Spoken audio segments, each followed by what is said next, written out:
Hare Krishna. No sé si estoy ya al aire, me parece que sí. ¿Alguien puede confirmar, por favor?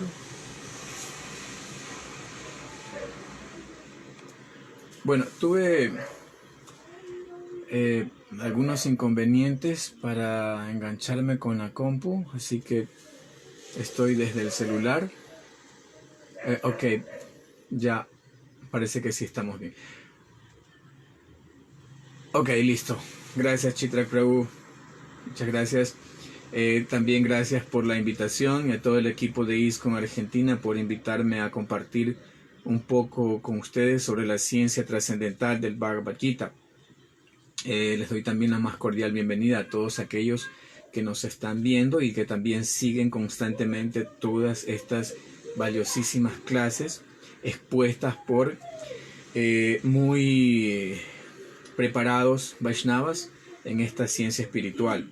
Hoy día pues continuamos con el capítulo 2 del Bhagavad Gita titulado Resumen del contenido del Gita, el texto 59.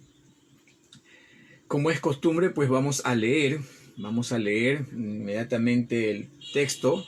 Lastimosamente por inconvenientes que tuve nos hemos comido unos minutos. Vamos a leer el texto original en sánscrito, luego la traducción y el significado que da nuestro amado maestro fundador Acharya A.C. Bhaktivedanta Swami Srila Prabhupada, y luego pues procederemos a hacer una breve explicación. Bien, el texto dice lo siguiente, es un verso muy importante, el verso 59. Dice, Visaya vinivartante niraharasya dehinam rasavaryan rasvapyasya parandristua nivartate. Dice lo siguiente.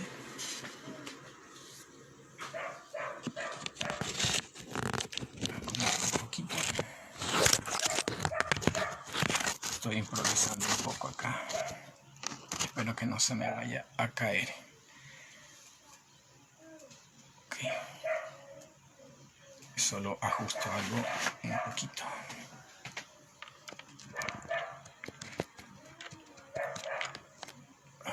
No traje el soporte que tengo para el celular. Pero bueno, ahí estamos. Yo creo que ahí estamos, ¿no? Ok. Bien. Entonces, traducción. Dice lo siguiente. Al alma encarnada se la puede alejar del disfrute de los sentidos, aunque el gusto por los objetos de los sentidos aún quede en ella. Al experimentar un gusto superior y dejar por ello semejantes ocupaciones, su conciencia queda fija. Significado. A menos que uno se sitúe en el plano trascendental, no es posible dejar de complacer los sentidos. El proceso de la restricción del disfrute material mediante reglas y regulaciones es algo así como restringirle cierta clase de alimentos a una persona enferma. Al paciente no le gustan tales restricciones, ni dejan de gustarle los alimentos. De igual manera, la restricción de los sentidos mediante algún proceso espiritual, tal como el Astanga Yoga, que comprende el yama, niyama, asana, pranayama, pratyahara, dharana, dhyana, etc., se recomienda para personas poco inteligentes que no conocen nada mejor.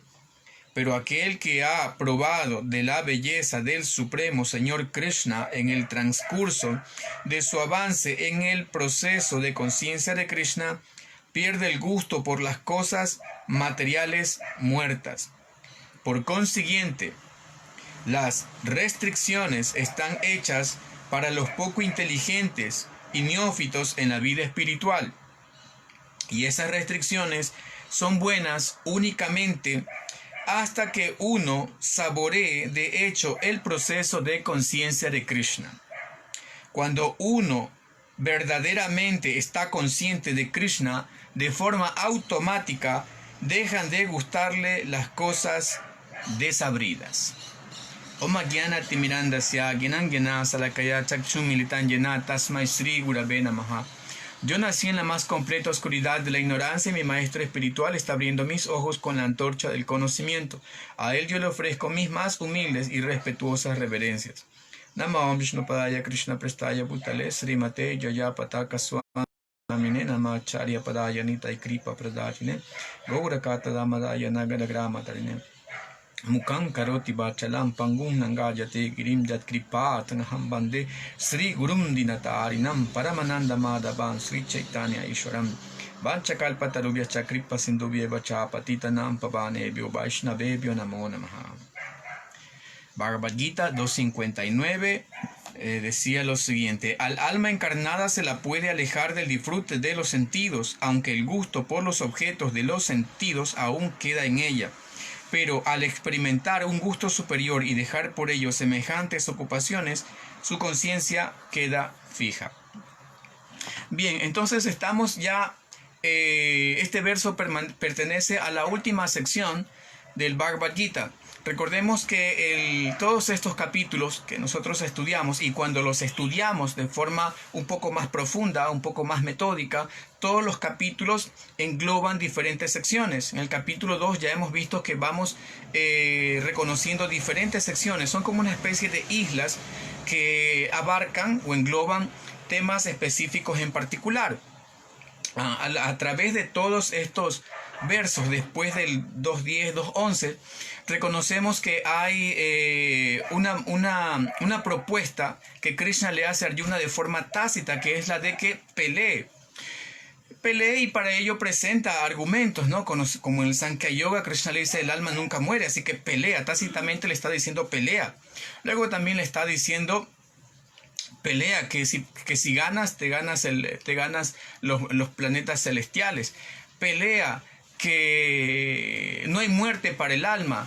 Pelea, situado ahora desde en este grupo de versos, en esta sección, a partir del 54 hasta el final, hasta el verso 72, si no me equivoco, tenemos en esta parte 72 versos hasta el final.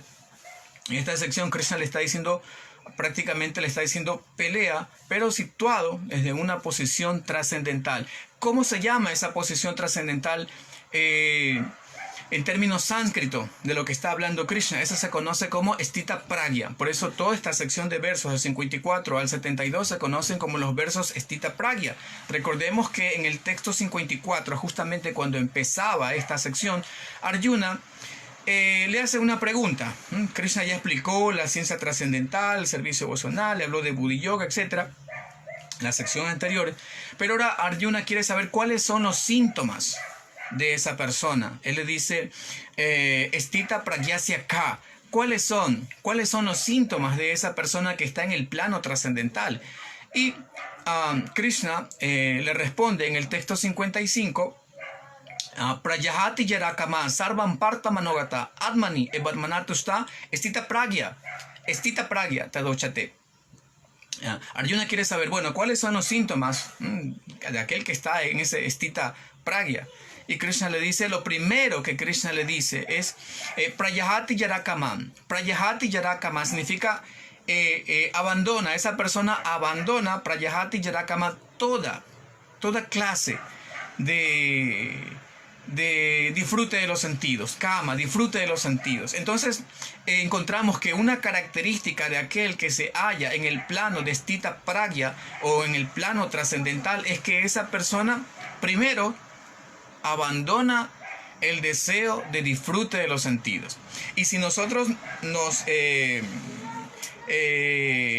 estudiamos un poco más profundamente estos versos del 55 para acá, hasta estos, vamos a darnos cuenta de que lo que Krishna le presenta a Arjuna es justamente eso.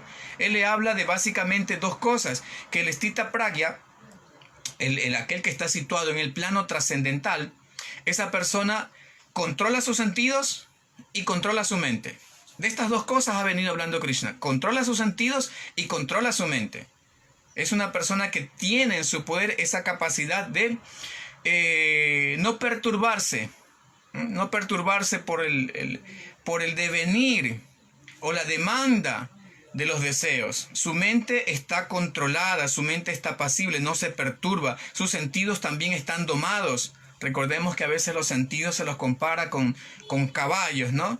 Y estos caballos pues están ahora domados, también como serpientes, esas serpientes están domadas. Entonces, ahora,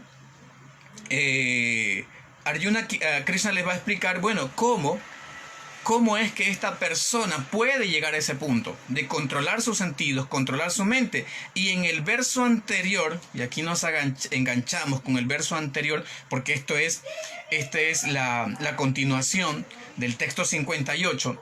En el texto 58, Krishna va a empezar a revelar dos métodos para ese control de los sentidos. El primero de ellos es a través de la represión. Por eso en el verso anterior Krishna le dijo que cuando vienen estos deseos, hace como la tortuga, famosa analogía de la tortuga, que simplemente retrae sus sentidos. Asimismo hace el yogi. El yogi, cuando vienen los deseos a uno, o al yogi, a la persona, al yogi, al místico, simplemente hace como la tortuga que los retrae. Esa retracción significa represión. Interesante que, y esto me permite hacer un pequeño paréntesis para explicar brevemente, en 3 líneas, que la forma en la que discurre este Gita y la forma en la que se presenta el Gita, el conocimiento trascendental, y también la forma en la que Srila Prabhupada explica, expresa, explaya este conocimiento trascendental, esa manera es gradual, esa manera de una escalera. Es decir, que el conocimiento en ningún momento, ningún tipo de conocimiento es malo. Ningún tipo de conocimiento podemos decir que nos sirve. Simplemente el conocimiento espiritual va avanzando o se va elevando también de acuerdo al practicante, al sadhaka, al receptor. Y en el verso anterior encontramos que se recomienda la represión. Exactamente, el verso dice textualmente: aquel que es capaz de apartar los sentidos de los objetos de los sentidos, tal como la tortuga guarda sus extremidades dentro del caparazón, tiene firmemente en su posición el conocimiento perfecto. Bien, tiene en su posición el conocimiento perfecto aquel que tiene la capacidad de retraer sus sentidos. Es decir, él no se rinde fácilmente. Este místico, este yogi, este sadhaka, no cede, sino que más bien él se retrae. Los deseos están allí, las perturbaciones están allí, pero él actúa de una manera muy inteligente. Simplemente los retrae. Como cuando la tortuga siente algo de peligro, inmediatamente retrae todos sus miembros, la cabeza, las extremidades, y se esconde dentro de su caparazón porque siente, intuye que hay peligro. Entonces el yogi, el sadhaka, hace de la misma manera. Ese es el primer método, el método represivo. Y si la Prabhupada habla de este método, en ningún momento lo veta, lo descarta, lo proscribe, sino que simplemente habla muy bien. Incluso dice que los devotos tienen esta cualidad en el significado, ¿no?, de poder controlar sus sentidos. Pero luego, ahora en este punto, en el texto 59, Krishna presenta un método que es más efectivo, eficiente, que es el método que en realidad constituye la fórmula del éxito en la vida espiritual. Es la fórmula del éxito. Krishna le dice que, puede que una persona que se ocupa en este proceso de reprimir sus sentidos lo haga, pero en realidad todavía va a quedar ese gusto allí. Por eso aquí se menciona en el verso, se repite 2 veces la palabra rasa. La palabra rasa significa gusto, sabor, jugo, melosidad. Entonces puede que una persona todavía, raswapi, puede que todavía tenga ese gusto por los objetos de los sentidos, que en sánscrito esos objetos se los definen como visaya. Visaya, la palabra visaya significa objetos de los sentidos. Y en realidad nosotros experimentamos algún tipo de disfrute, algún tipo de placer, algún tipo de felicidad únicamente porque estamos en contacto con esos visayas. Entonces puede que en una persona exista aún ese gusto por los objetos de los sentidos, aunque sus sentidos los haya reprimido. Por ejemplo, estamos haciendo como la tortuga. No nos ocupamos en la gratificación de los sentidos, pero ¿qué ocurre todavía con mi mente? Todavía mi mente está pendiente de esos objetos de los sentidos. Por eso más adelante vamos a encontrar en el verso 62, que se sigue con la temática de Visaya, Diayató Visayam Punsan Sangaste Supayate, esa gradación, ¿no?, hacia la perdición, que empieza con Diayató Visaya. Diayató significa meditar, contemplar. Contemplar, la contemplación de Yató, Visaya. Cuando yo contemplo esos sentidos, ¿qué ocurre? Mi mente empieza a pegarse y de ahí viene una escalerita también, ¿no?, hacia la degradación. Bien, eso más adelante. Entonces, ¿qué ocurre? Mi mente todavía está absorta en los objetos de los sentidos. ¿Y por cuánto tiempo yo puedo reprimir? Esa es la pregunta. Y por eso es que Krishna ahora presenta este método. Muy bien, la represión puede funcionar por un tiempo.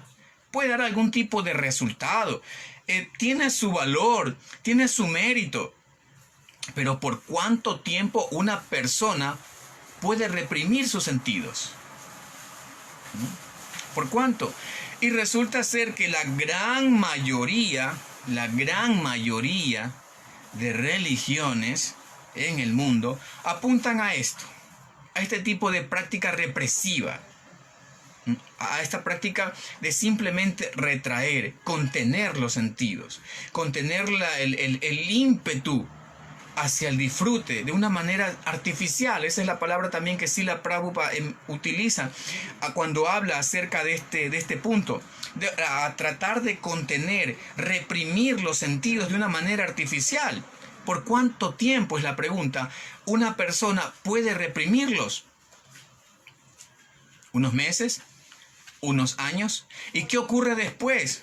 Ocurre el Big Bang, ocurre la gran explosión. ¡Pum! ¿Por qué? Porque no se puede, es artificial. Krishna explica en el Bhagavatam, y también lo está explicando acá, que esa relación entre los sentidos y los objetos de los sentidos, los Visaya y los Indriyas, o los Hrisikas, que son sentidos, recordando el verso, ¿no?, de Rupa Goswami, Hrishikena, Hrishikesa, Sevanak, Bhaktiruchate. Ya vamos un poquito para allá. Entonces, esa relación es natural, o sea, no se puede separar. Es natural, es una tendencia natural, es como el agua. La tendencia natural del agua es buscar su nivel. Siempre el agua va a buscar su nivel. Entonces los sentidos, nuestros sentidos, naturalmente van a buscar los objetos de los sentidos porque es una relación natural. En realidad no es una dupleta, ¿no? Es una relación tripartita: sentidos, objetos de los sentidos y controlador de ambos, ¿no?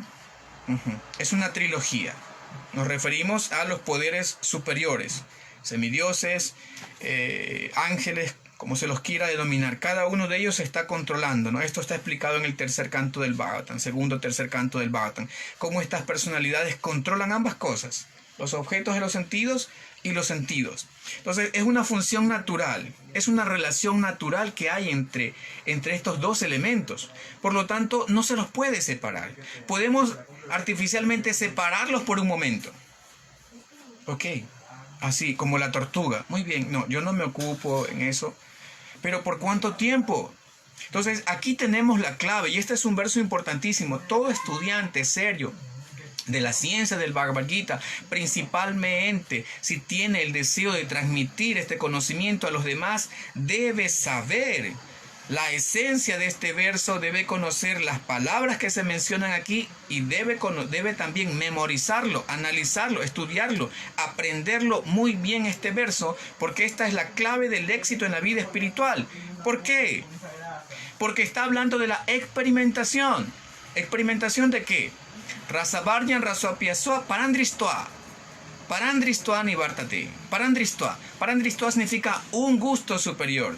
¿Qué ocurre cuando una persona ha experimentado algo sublime, algo realmente que le da felicidad, le da dicha? Esa persona, como dice el verso, y si la Prabhupada lo remarca, lo confirma en el significado, simplemente abandona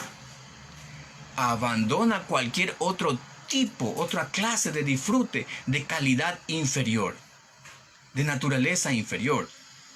Esto es muy importante y hay que analizarlo, estudiarlo bien, porque si nosotros tenemos claro este verso, vamos a poder entender cómo funciona este mundo, cómo funciona la mentalidad de las personas. Podemos entenderlos y desde un punto de vista podemos entender que la totalidad de las personas en el mundo son inocentes en realidad. Su búsqueda de placer no está infundada. Su búsqueda de felicidad es natural. Es natural. Todo el mundo quiere ser feliz porque naturalmente somos, constitucionalmente, ontológicamente, intrínsecamente somos felicidad. Ananda. Nuestra naturaleza es la de ser felices. Por lo tanto, todo el mundo está en su derecho de buscar esa felicidad. El único punto aquí es que mientras las personas no experimenten un gusto superior, o mientras nosotros mismos no experimentemos un gusto superior en nuestra vida espiritual, entonces siempre vamos a estar buscando ese sabor en otras cosas. La gente busca ese sabor, esa raza, esa felicidad de cualquier manera, porque es natural. Entonces, ¿cómo podemos lograr nosotros mismos experimentar o abandonar ese deseo de ocuparnos en la gratificación de los sentidos? Cuando experimentemos ese parandristoa, ese gusto superior. Mientras no experimentemos eso, vamos siempre a estar pendientes de otra clase de disfrute. Es natural. Esto es muy simple. Recuerdo que esto fue uno de los versos cuando yo me anexé al principio de la conciencia de Krishna. Esto fue uno de los versos que más calaron en mi conciencia, porque era una cosa muy práctica, era algo muy práctico para mí. Y yo pensaba, ¿cómo una persona puede alejarse de los placeres de este mundo? Eso es muy difícil en realidad. Pero este verso nos está dando la clave. Por eso digo, esta es la clave del éxito en la vida espiritual. Porque si una persona experimenta ese parandristoa, ese gusto superior, por naturaleza, cualquier ocupación de los sentidos en algo inferior simplemente va a cesar, se va a abandonar. Esto es como, vamos a poner el ejemplo, ¿no? Cuando por ejemplo, si nosotros le damos a un niño un caramelito y luego se lo pedimos, ¿usted cree que nos lo va a devolver? No. Saldrá corriendo, lo abrazará fuertemente, se tirará sobre él, llorará, hará berrinches, pero nunca lo va a devolver. Nunca. Porque sabe que ahí hay placer, sabe que hay algo dulce que le da mucho gusto y no lo va a dejar. Pero si nosotros luego venimos con, se me viene a la cabeza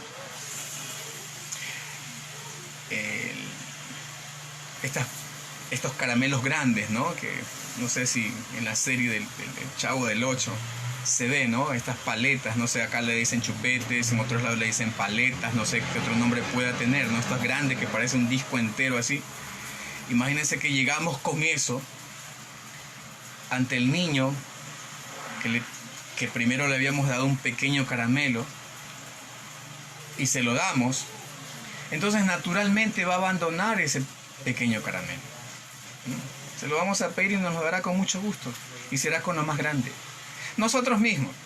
Imagínense que por 20 años hemos conducido un pequeño auto, tal vez un auto muy popular, pequeño, escarabajo, qué sé yo,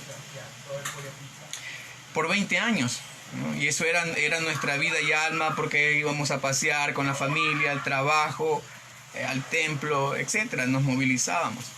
Y resulta ser que de repente, así, de la noche a la mañana, un pariente muy lejano, millonario, nos dejó de herencia un Ferrari, un Lamborghini, ¿ah? Un Maserati. Entonces, ¿qué va a ocurrir? Vamos a abandonar ese pequeño auto. Ya no vamos a querer subirnos allí, ya lo dejamos ahí nomás que se pudra, o que si alguien se lo lleva, que se lo lleve. Y nosotros estamos muy complacidos en el Maserati. Es muy simple, muy elemental. Esto es una ciencia tanto de sentido común que no hay necesidad de ser inteligentes para darse cuenta que esta es la clave del éxito. Entonces, ¿qué ocurre con las personas? Las personas están tratando de buscar algo de disfrute en este mundo y no lo van a abandonar a menos que y hasta que tengan la oportunidad de poder experimentar algo superior, algo más grande. La palabra visaya, que significa objetos de los sentidos, abarcan 4 cosas prácticamente, lo que Srila Prabhupada menciona muchas veces en sus libros. Es Ahara Nidra Vaya Maitunyan Cha. Ahara, comer, dormir, aparearse y defenderse. Esto es todo lo que podemos comprender como visaya, como objeto de los sentidos, está clasificado en estas divisiones. Ustedes contemplen algo de placentero en este mundo y vamos a ver que están clasificados dentro de eso. Ya sea un auto, una casa, la novia, el novio. Cuando uno va al supermercado ve tantas cosas y quisiera comprar de todo porque todo le parece que lo necesita, que es disfrutable, ¿no? ¿Cierto? Uno quiere esto, quiere lo otro y la billetera, la cartera es lo que dice, ¿no? Pero todo es un objeto y clasificado dentro de esto. Ahara, Nidra, Vaya, Maitunyan. Comer, dormir, aparearse y defenderse. Pero dentro de todos esos objetos para la gratificación de los sentidos, de esos visayas, el epítome o el pináculo de toda esta masa de objetos para el disfrute de los sentidos, el pináculo de todos ellos es la vida sexual. Ese Maitunya Agara que estaba hablando en clases anteriores y muy buenas clases que estaba exponiendo Muktinath Prabhu, estaba hablando justamente de ese Maitunya Agara, ese grillete, Maitunya Agara, grillete de la vida sexual. Mire que como interesante, ¿no? Como por un lado, este visaya, este Maitunya, esta gratificación de los sentidos, nos puede parecer,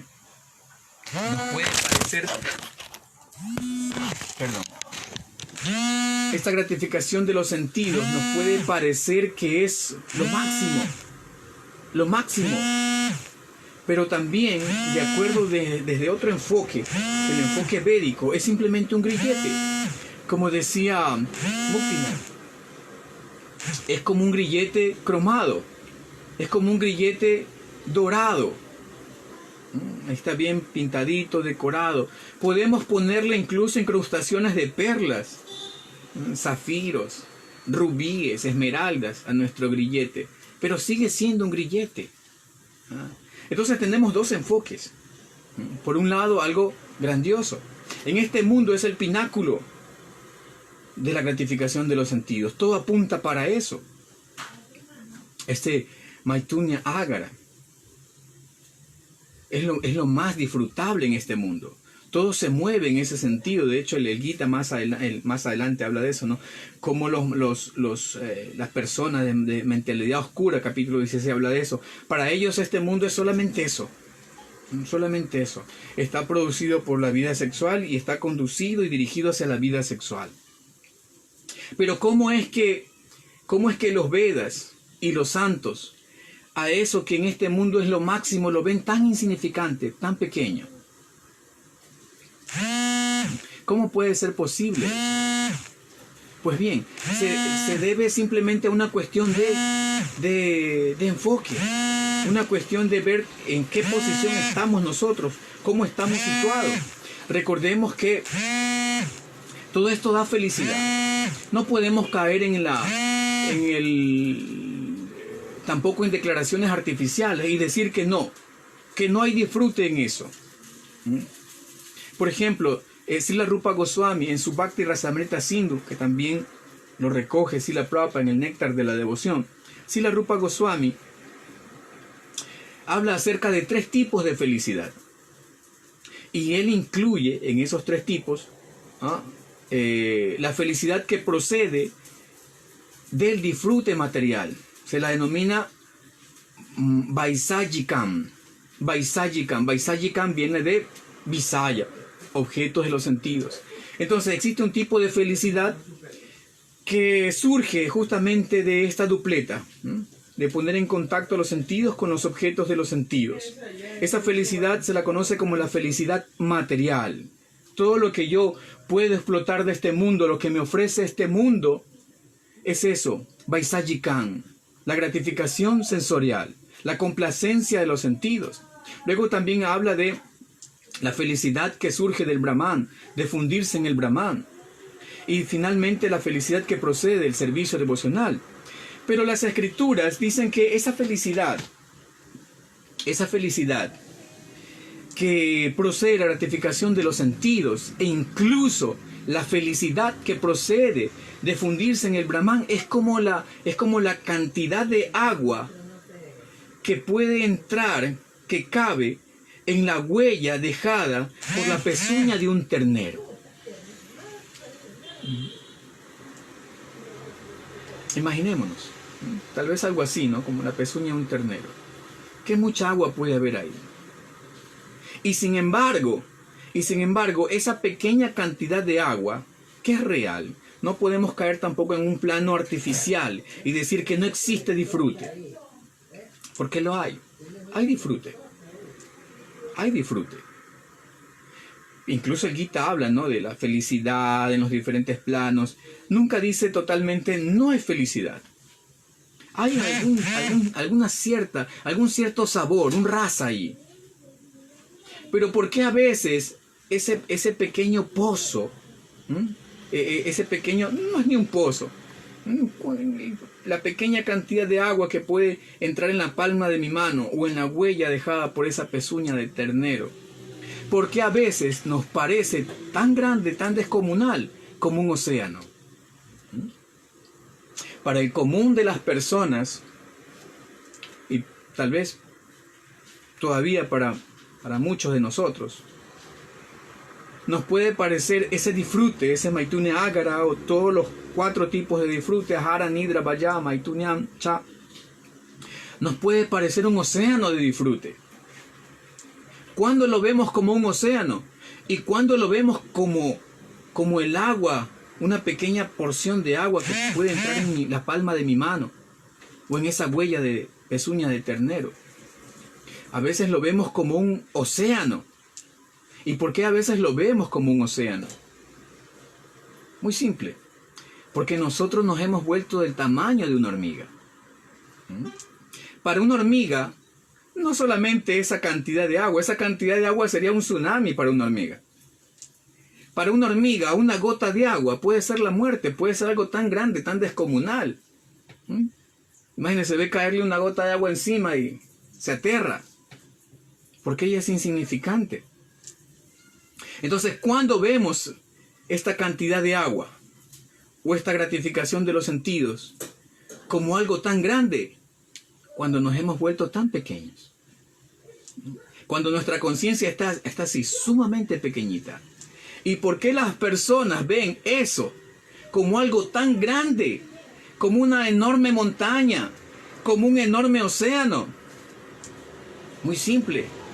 Lo dice este verso, porque no han experimentado nada más. Y nunca lo van a dejar. Nunca lo van a dejar.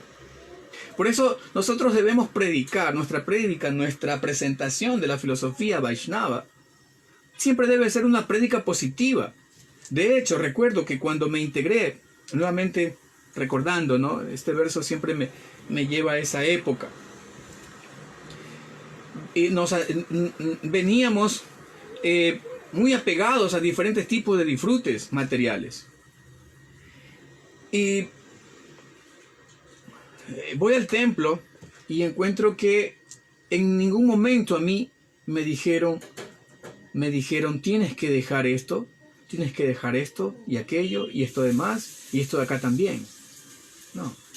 Los devotos que me enseñaron, muy buenos Vaishnavas, muy eruditos, filosóficos, simplemente me invitaban. Me decían, ven a cantar Hare Krishna, ¿te gustan las clases? Ven a escuchar, tenemos clases todos los días, hay devotos disponibles si tienes preguntas. Canta, toma prasada. El canto fue así. Recuerdo que me leí la ciencia de la autorrealización y yo, sin proponérmelo, había dejado ya un montón de cosas. Así. ¿Por qué? Porque había una experimentación real. Entonces, nuestra prédica siempre tiene que ser positiva. Es de darle a las demás personas la oportunidad de que experimenten ese gusto superior en su vida, para que automáticamente lo demás pierda interés. Entonces, a veces, y en días pasados estaba escuchando, y casi siempre los escucho todas las semanas, predicadores de otras doctrinas, otras religiones, quienes exhortan a que las personas abandonen la gratificación de los sentidos. Y su propuesta es: abandona la gratificación de los sentidos, porque si no, te vas a ir al fuego eterno, te vas a ir al infierno. Así que abandona la gratificación de los sentidos. Bueno, no estos términos, porque estos términos son muy de conciencia de Krishna, ¿no? Complacencia de los sentidos, gratificación de los sentidos, disfrute material. Pero se entiende en sus palabras que están hablando de lo mismo. Entonces, por ejemplo, ellos dicen: abandona el trago, abandona el vino, abandona las mujeres, abandona las parrandas, abandona el robo, la corrupción, violación, etc. Tantas cosas así, hasta desagradables de escuchar. El otro día estaba escuchando un montón de cosas así. Entonces ellos le dicen a la gente: deja eso, deja lo que estás disfrutando, porque si no lo dejas te vas a ir al infierno. La pregunta es, y mi pregunta también para ellos es: ¿pero qué les estás dando a cambio? Nadie deja nada por nada en este mundo. Es muy simple, y no hay nada de malo en eso. No hay nada, absolutamente nada de malo en no querer dejar nada por nada. De hecho, nosotros tampoco dejamos nada por nada.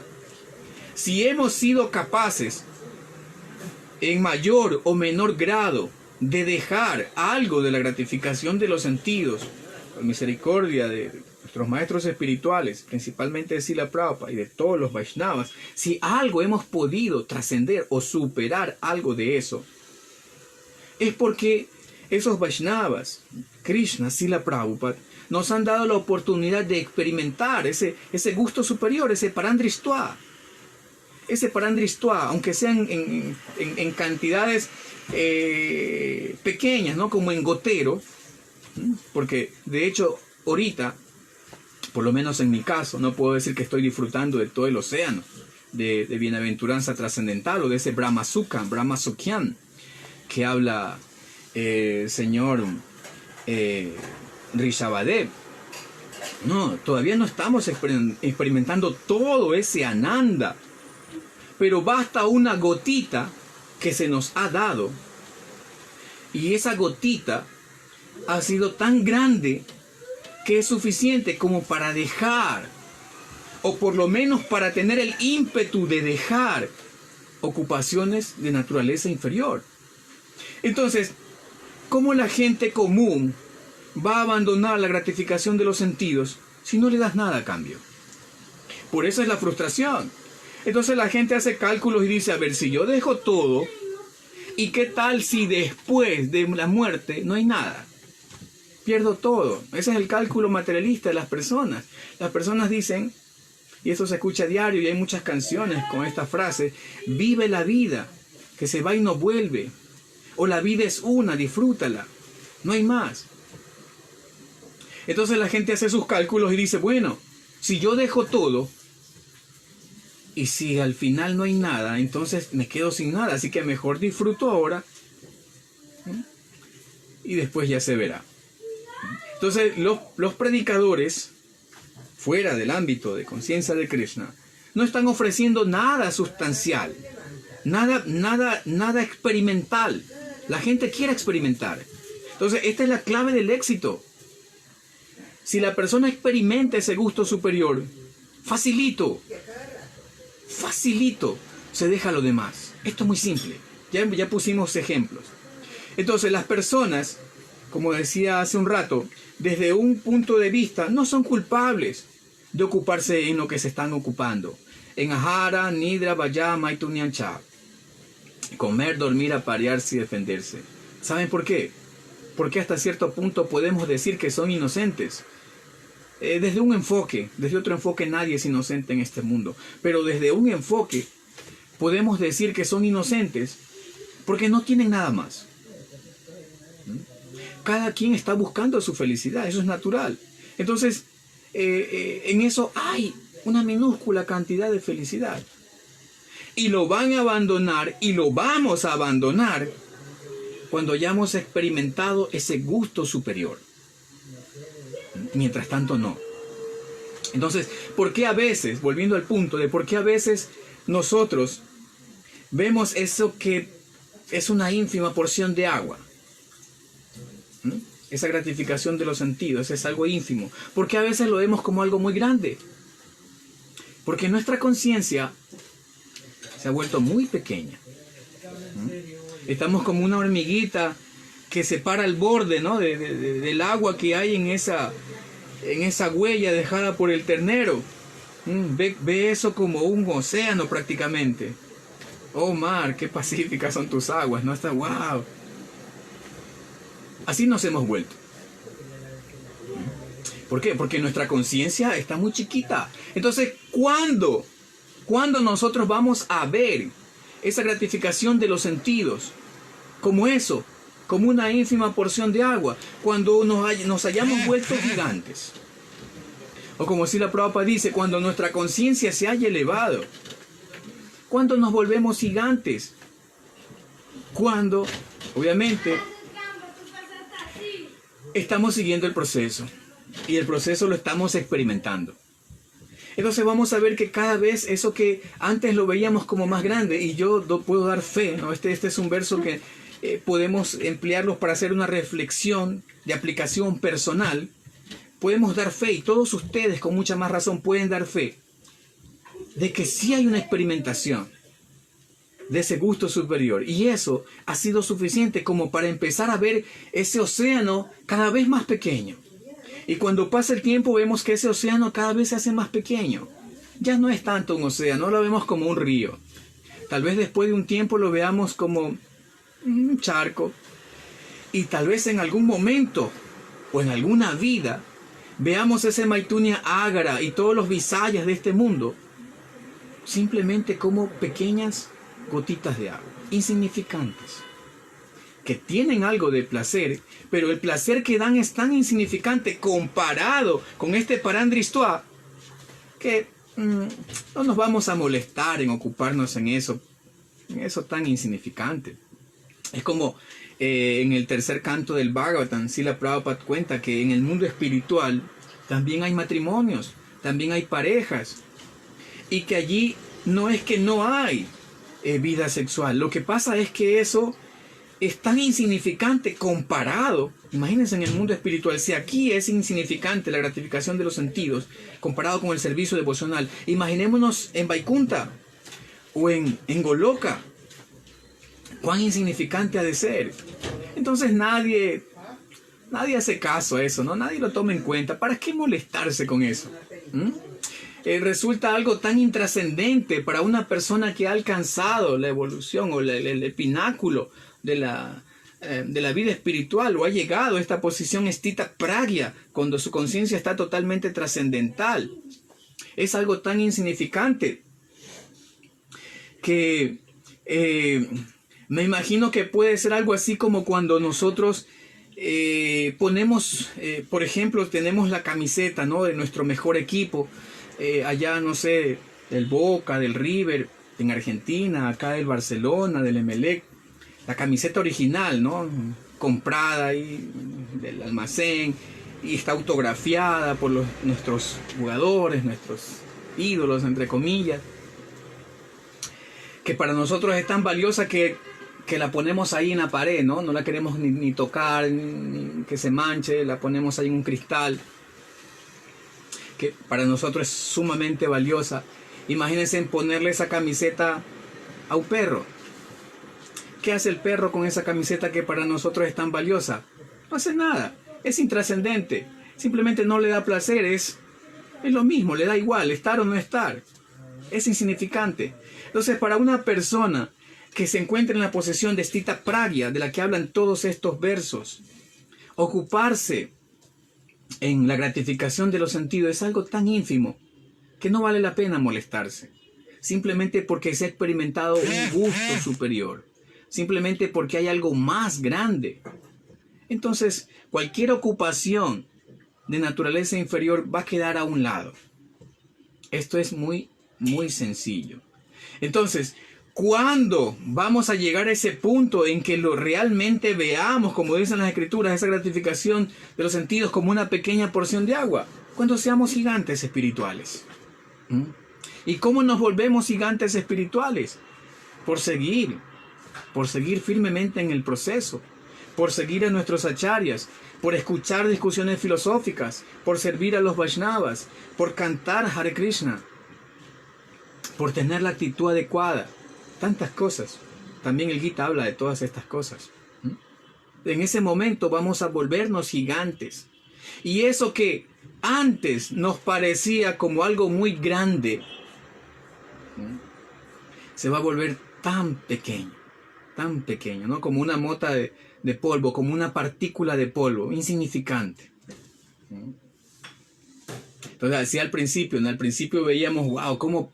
Y nos preguntábamos, o las personas se preguntan, por ejemplo, o ellos se dicen, ¿cómo puedo yo dejar de comer carne? ¿Cómo puedo yo dejar el gusto por esto? No, yo estoy muy apegado a esto. Nunca lo va a dejar. ¿Cuándo lo deja? Cuando experimenta el gusto superior. Entonces es una cuestión de conciencia. Debemos elevar nuestra conciencia y ayudar a los demás a elevar su conciencia. Recordemos que existen diferentes niveles de conciencia. Está Anamaya, que es un estado de conciencia en donde solamente vivimos para comer y para las cosas burdas. Anamaya. Luego tenemos Pranamaya, donde ya empezamos a valorar la vida, el prana, la vida, las cosas. Luego tenemos Jnanamaya, conocimiento, Vijnanamaya, sabiduría, y finalmente Anandamaya. Esto es como una pirámide. Abajo está la mayoría, ¿no? Entonces, obviamente, aquel que está en un estrato inferior le va a parecer absurdo. Aquel que se encuentra en un estrato superior dice, no, ¿cómo esa persona puede dejar de consumir esto que es tan rico? No entiende que esa persona se está disfrutando de cosas mucho más grandes, superiores, que tal vez todavía nosotros no hemos recibido la oportunidad de experimentar.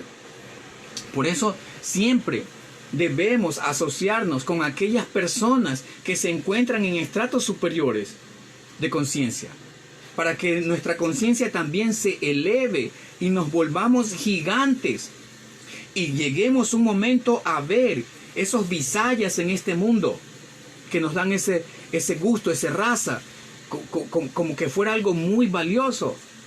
Los veamos como algo tan pequeño, tan ínfimo. Por supuesto, debemos ser muy realistas, naturales, y debemos experimentar este gusto poco a poco y no fingir, no engañar, no fingir que estamos en posiciones muy elevadas. Esto es algo gradual, esto se hace de a poco, es un proceso. Si la Prabhupada trajo un proceso para desde una conciencia muy oscura, trasladarnos a esta posición de Stita Pragya, una posición muy elevada, pero es un proceso gradual. Y debemos tratar de ayudar a los demás también a experimentar ese gusto superior, a que tengan la oportunidad de disfrutar de esta filosofía y no sentir temor. Las personas están ávidas de recibir esta ciencia espiritual, la conciencia de Krishna, y dejar absolutamente todo lo demás. Por lo tanto, somos instrumentos para ello. Bien, entonces, recapitulando, para concluir, esta sección de la que estamos tratando se conoce básicamente como la sección Stita Pragya, la posición trascendental, que empieza en el capítulo 54, donde Arjuna hace la pregunta cuáles son los síntomas de aquel que se encuentra en ese plano. Y Krishna en el verso 55 dice, Prayahati Yarakama, esa persona primero abandona el deseo de gratificarse los sentidos, deseos que surgen de la invención mental. Son simplemente lucubraciones mentales. Y de esa manera su conciencia está fija en la trascendencia. Y empieza a hablar cómo esa persona controla sus sentidos hasta que llega al verso 58, en donde le habla de que los controla por la represión. Pero acá en el 59, Krishna le está dando el método más efectivo, el que realmente da el éxito en la vida espiritual, es que el método de experimentar el gusto superior. Porque una persona puede reprimir sus sentidos por un tiempo, ¿pero por cuánto? Si la Prabhupada en relación con esto cita el ejemplo de Vishwamitra Muni, ¿no? Como Vishwamitra Muni era un yogi que controlaba sus sentidos y todo, pero era artificial. Llegó Menaka y empezó a bailar, ¿no? Esta apsara y el tintineo, ¿no? Hacía el ruidito y no, él se inquietó y la vio y se casó con ella y vivió algunos años, y de ahí salió Sakuntala, famosa también Sakuntala, hay historia, el noveno canto del Bhagavatam habla de esto, también el Ramayana, otros libros más cuentan esta historia interesante. Y también hay muchos casos, ¿no? Como Subari Muni, por ejemplo. Subari Muni era un sabio que meditaba debajo del agua, pero se perturbó por ver a dos peces copulando. Él se perturbó su conciencia, entonces estaba reprimiendo sus sentidos por 1 año, 1000 años, 10.000 años, pero finalmente explota, porque no puedes reprimir tus sentidos toda la vida. Así que la clave del éxito es ese parandristva, esa experimentación. Eso es lo que nos va a llevar hacia la meta. El día a día, todos los días experimentar ese gusto superior. Y de esa manera vamos a estar alejados de la gratificación de los sentidos. Y recordemos que cuando vemos esa gratificación de los sentidos, esos visayas, esos objetos del disfrute, como algo grande, es porque nos hemos vuelto muy pequeños. Entonces hay que otra vez empezar a crecer espiritualmente, ¿no? Es como también Muktina Prabhu, otra vez recordaba Muktina Prabhu, hablaba de esta piedra de toque en la clase del verso 57, ¿no? Por ejemplo, para un materialista esto es lo máximo, la piedra de toque, pero para Rupa Goswami era algo insignificante, estaba en la basura eso, porque lo veía así, su posición era algo tan grande, él estaba disfrutando de algo tan grande, que la piedra de toque que da todo lo que uno quiera, o lo que transforma en oro todo lo que uno quiera, era algo insignificante. Entonces, Parandristvani Vartate, hay que experimentar ese gusto superior para que cualquier cosa de naturaleza inferior quede a un lado y fácilmente pueda ser abandonado. Muy bien, entonces esto es un poco de lo que podemos tratar acerca de este verso y el contenido de este verso en relación también a lo que está ocurriendo en esta parte, en esta sección de versos del Bhagavad Gita. Luego pues Krishna va a continuar hablando sobre esto y también como ya dijimos, lo que ocurre cuando una persona medita en esos objetos de los sentidos, ¿no? Dhyayato visaya punsam sangaste supayate sangat sangyate kamaha kamat kroda viyayate krodat babati samoha, etc. ¿No? Es una escalerita, así como hay escaleras hacia algo superior, como hemos estado discutiendo, hay unas escaleritas también que nos llevan a la degradación, ¿no? Como la que se presenta en el verso 2, 62 y 63.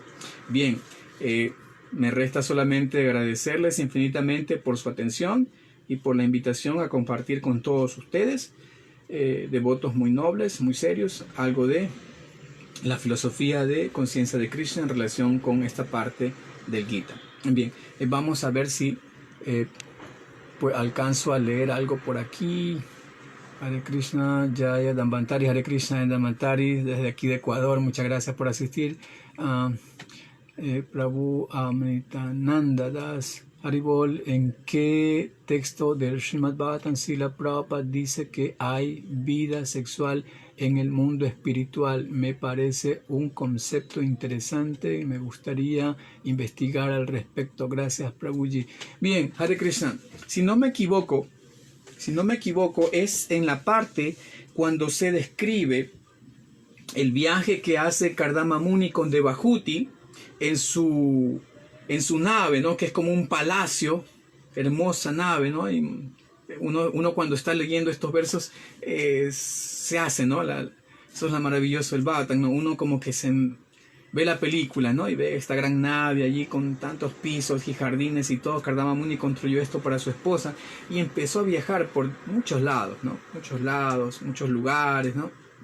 Y ahí Srila Prabhupada, si no me equivoco, es en ese pasaje por allí en donde él habla de esto. En realidad, esto es un concepto, bueno, Srila Prabhupada también lo aborda un poco en el Krishna Book, un poco, acerca de la vida sexual original, Adi Rasa. En el mundo espiritual hay esa vida sexual original, Adi Rasa. Pero no es la vida sexual que nosotros podemos imaginarnos acá. Es algo totalmente diferente. Es algo sin mancha. Es algo inmaculado. No es lo que nosotros conocemos acá simplemente como kama, como lujuria. Es algo muy diferente. Pues Krishna, esto es un concepto teológico ya superior. Krishna es el varón supremo o el macho supremo. Él es el Purusha, Él es el disfrutador. Y todos nosotros somos Prakriti. El Bhagavad Gita capítulo 7, 4, 5 hablan de los dos tipos de Prakriti. La palabra sánscrita Prakriti significa lo disfrutado. Entonces nosotros somos Prakriti. Si somos para Prakriti, porque también hay la apara Prakriti, que es la naturaleza material, sea apara o sea para Prakriti, ambos son los disfrutados. Por lo tanto, nosotros, hablando en términos sexuales, espirituales, nosotros somos los disfrutados por Krishna. Somos los disfrutados. Somos, en términos espirituales, somos hembras. Y Krishna es el macho supremo. Y en el mundo espiritual, esta relación se cumple. De hecho, Srila Prabhupada explica que si aquí hay vida sexual es porque vida sexual hay en el mundo original. No puedes decir que en este mundo tú percibes algo que no haya en el mundo espiritual. Eso es una contradicción lógica. Eso es una contradicción del razonamiento. El efecto no puede tener algo no puede poseer algo que no tenga su causa original, su fuente. Eso es absurdo. El efecto no sería efecto, sino sería causa. La causa posee todo. Y si encontramos algo en este mundo es porque en la causa original, en el mundo espiritual, existe también. Pero obviamente allá de forma pura, aquí de manera desvirtuada. Recordemos el caso del árbol, ¿no? Torcido, invertido. Aquí todo se corrompe, todo se corroe por la lujuria. Entonces en el mundo espiritual todo esto es real. De hecho, el señor Chaitanya Mahaprabhu trajo justamente esto, ¿no? A entender que nosotros tenemos una relación en diferentes razas, ya que estamos hablando de razas, diferentes razas, mediante las cuales Krishna nos disfruta de diferente manera. Por lo tanto, en el mundo espiritual también hay no solamente eso, sino que también, como Srila Prabhupada menciona en este pasaje, también hay matrimonios y todo esto, pero nadie está interesado en ningún tipo de disfrute que no tenga que ver con Krishna. En el mundo espiritual, todo el mundo está consagrado, está plenamente convencido de darle disfrute solamente a Krishna. Allí no hay manera de que alguien pueda pensar, oh, quiero disfrutar sin Krishna. Eso no existe en el mundo espiritual. Allí todo el mundo está consagrado.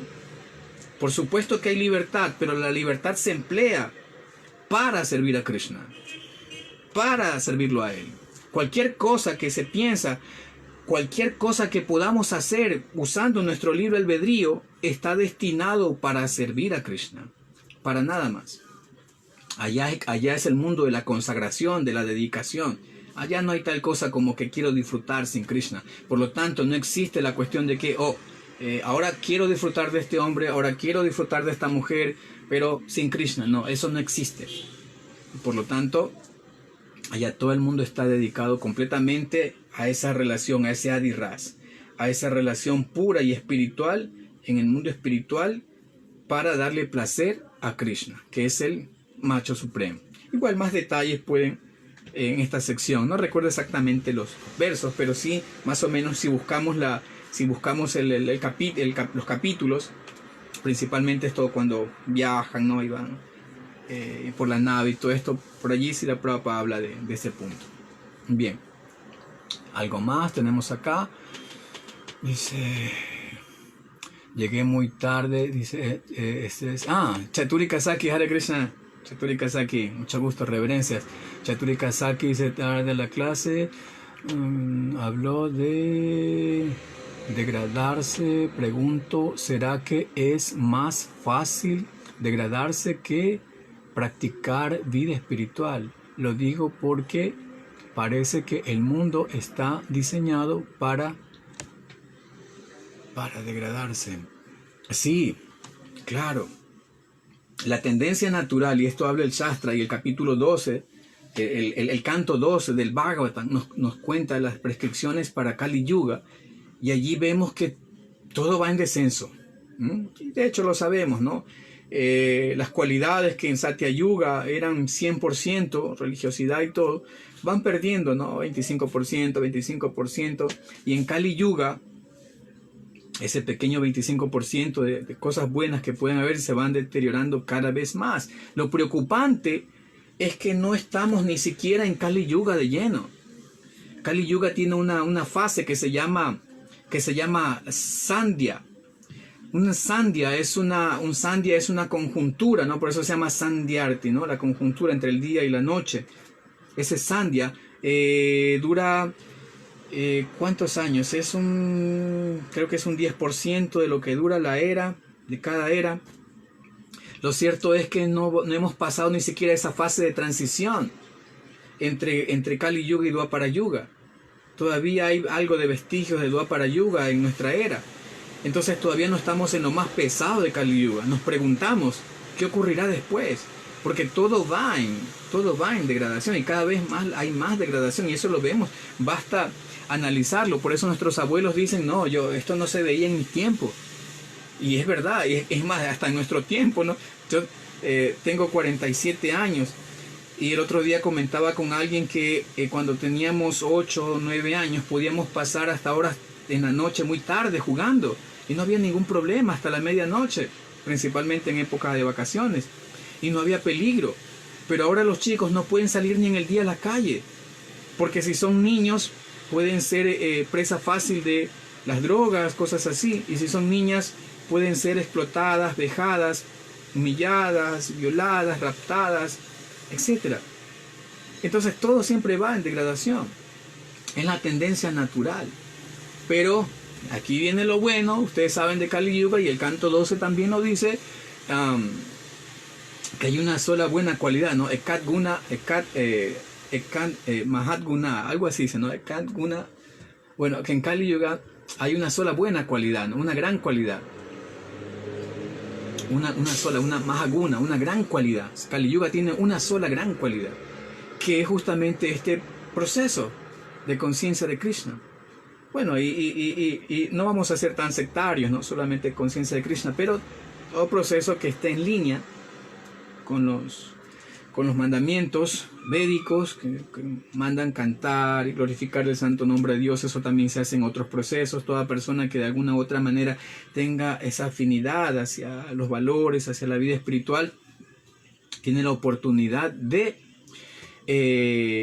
poner un paraguas ante esta avalancha de degradación. Entonces, sí, es más fácil, ¿no? Para la gente común degradarse. Es más fácil cuando no hay la oportunidad de relacionarse con una persona que tenga valores, simplemente que tenga valores. Una persona que tenga valores ya es bastante en Kali Yuga. Por eso nosotros debemos ser muy apreciativos. A veces nos ponemos en el rol de que nosotros estamos acá y la gente está cansada de escuchar a personas que estando acá se creen que están acá. Por lo tanto, debemos predicar nuestra posición. Y ok, si estamos aquí, sí, igual estamos disfrutando de muchas cosas bonitas en conciencia de Krishna y tratar de transmitir eso a las personas y ayudarlas a su progreso espiritual. Entonces, si una persona por lo menos tiene valores en Kali Yuga, ya es una persona admirable. Debemos apreciarlo, no importa si es musulmán, judío, cristiano, etc. Ya es bastante. Ya es bastante. Y esa persona siempre a través de su ejemplo, a través de lo que dice, va a ayudar a los demás. Así que nosotros también debemos tratar de ayudar a los demás desde nuestra posición, desde lo bueno que estamos experimentando y tratar de compartir eso con los demás. La idea no es rescatar ni cambiar al mundo, eso es imposible. Ya en unas clases anteriores, hace un par de meses, tuve la oportunidad, una oportunidad de estar dando una clase sobre esto, ¿no?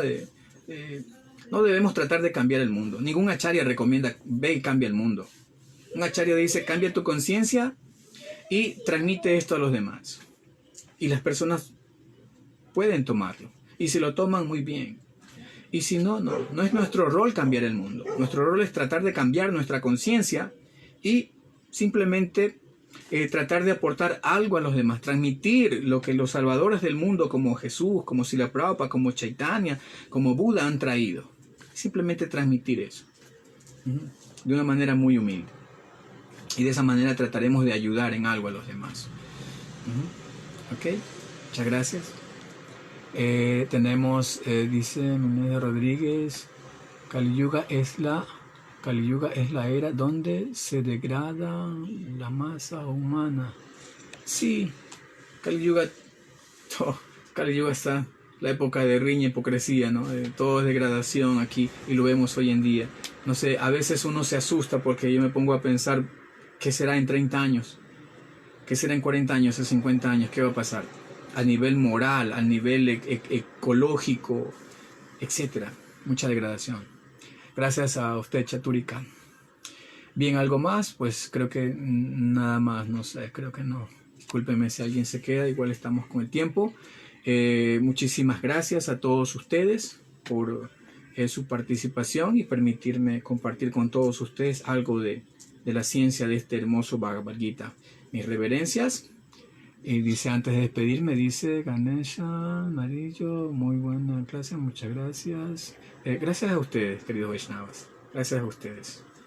Ustedes son las estrellas, ustedes son los que me permiten presentarme aquí ante ustedes y tratar en lo corto de mi capacidad de exponer algo respecto a estos puntos importantes de esta ciencia trascendental. Muchas gracias, mis reverencias y un fuerte abrazo para todos ustedes. Hare Krishna.